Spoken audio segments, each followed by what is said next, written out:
né? Mas na área do terceiro grau, realmente, nós consideramos que houveram abusos bem acentuados. Eu até no escritório vivi isso, a minha secretária quase que não se matricula lá na PUC esse ano. Nesse caso, professor Fulvio, houve um prejuízo pessoal nítido. Quer dizer, esses alunos que não conseguiram pagar toda a matrícula, que fizeram apenas alguns créditos para poder manter a faculdade, para garantir esse espaço, esse lugar, esses alunos vão perder um semestre no mínimo. E este prejuízo não é reembolsável. Como é que fica? Eu quero dar aqui duas ideias. A primeira é a seguinte: a partir deste decreto, não existe nenhuma irregularidade em qualquer valor estabelecido por qualquer instituição, tanto do primeiro, do segundo, como do terceiro grau. Porque, como esse decreto consagra o direito, consagra essa atribuição à própria entidade mantenedora, aquele valor que a entidade mantenedora, por enquanto, é um valor certo. Não se pode dizer que haja qualquer irregularidade. Ou seja, cada um põe o preço que quiser ao seu produto. Perfeitamente. Agora, a senhora fez aquela pergunta do início: em que consistiria o abuso? Então aí é preciso estabelecer critérios. E me parece que o último critério seria o seguinte: sabemos, pelo que já foi dito aqui, que se houver, vamos supor, uma associação de pais e mestres que se sente prejudicada pelo abuso estabelecido pela escola, ela pode recorrer ao Conselho. Muito bem. O Conselho poderá dar o seu parecer. A escola ainda poderá recorrer ao Conselho Federal de Educação.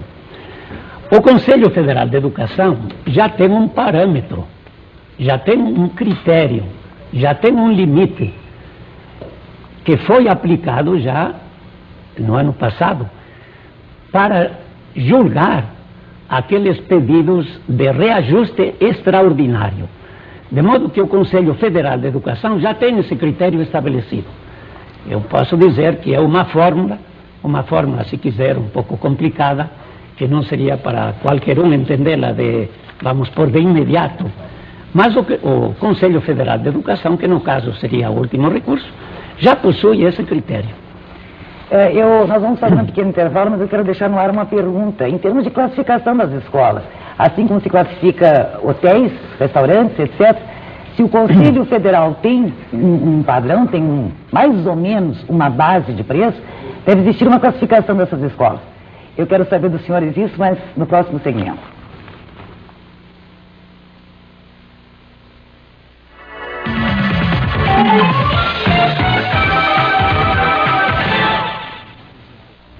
Todos nós assistimos e vimos na televisão a tragédia e a tristeza que abala o estado do Rio.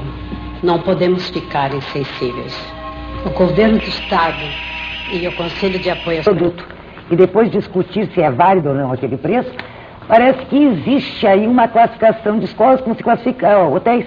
5 estrelas, 4 estrelas, 3 estrelas, restaurantes, 3 garfos, 2 garfos, 2 talheres. Professor Rubio, existe essa classificação em termos de escolas?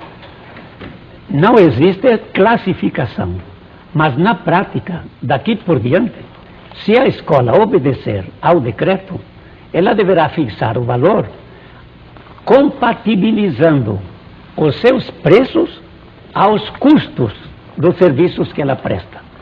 Então me parece que vai ser o momento agora de cada escola poder dar aquele ensino, aquela educação, de acordo com seus ideais.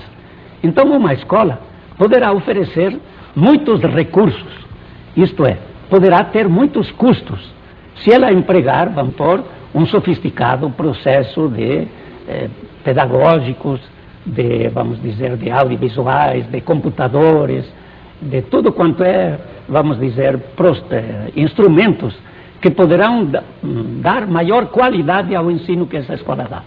Então, quanto maior qualidade a escola oferecer, mais custos ela vai ter. Quanto menos qualidade a escola vai oferecer, menos custos ela vai ter. E vice-versa. Então me parece que será uma forma realmente de estratificar um pouco as escolas. E já existe, né, naturalmente, né, irmão Rubio?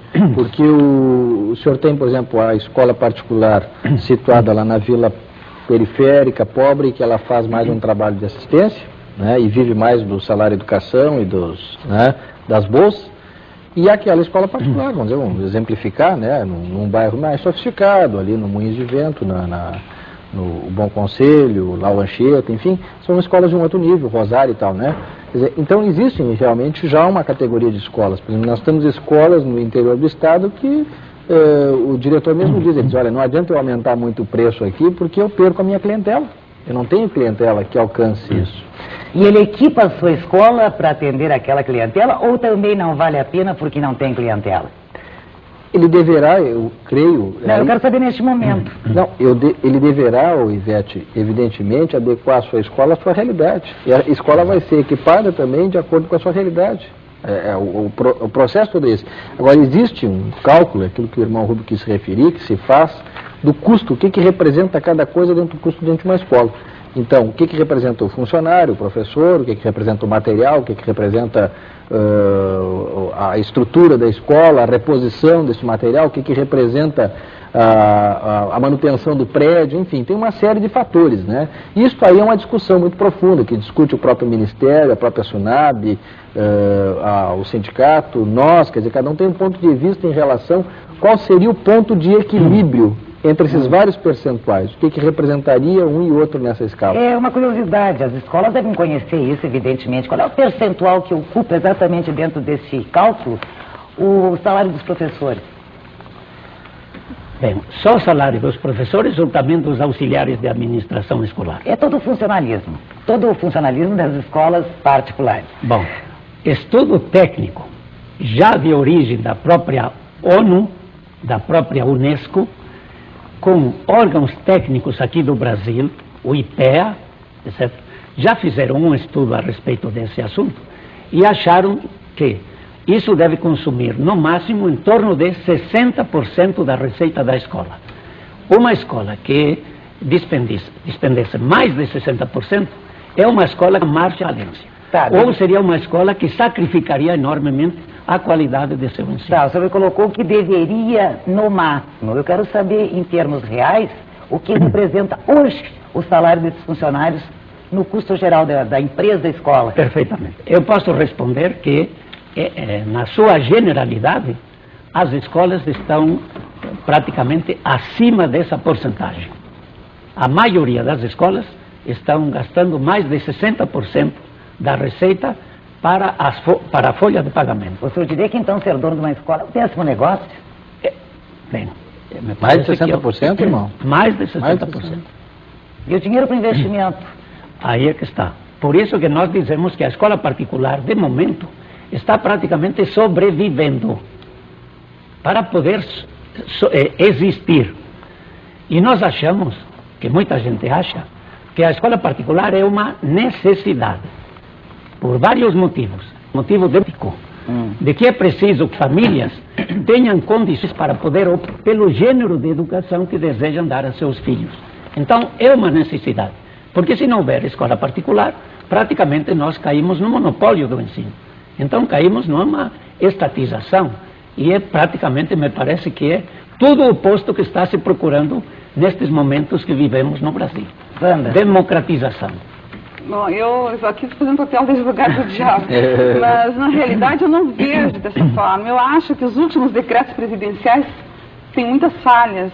Esse, inclusive, no artigo 4º, estabelece o seguinte, que os conselhos poderão requisitar aos estabelecimentos de ensino em caráter confidencial, assegurado o sigilo, demonstrativos e comprovações dos custos que serviram de base para o estabelecimento dos encargos educacionais. Bem assim, outros documentos, informações e esclarecimentos julgados necessários ao fiel cumprimento do disposto nesse decreto.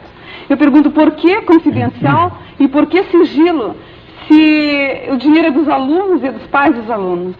Não seria mais democrático que fosse esse documento demonstrativo da real situação econômica e financeira da escola, fosse para a Associação de Pais e Mestres, para os centros acadêmicos, para o Diretório Central de Estudantes? Não aceitariam eles com maior resignação esse abusivo aumento em ATMs? Mas, Wanda, no momento que a escola está sendo tratada como uma empresa, qual é a empresa que te dá um demonstrativo do custo? Pois é, mas eu acho que ensino, inclusive eu estava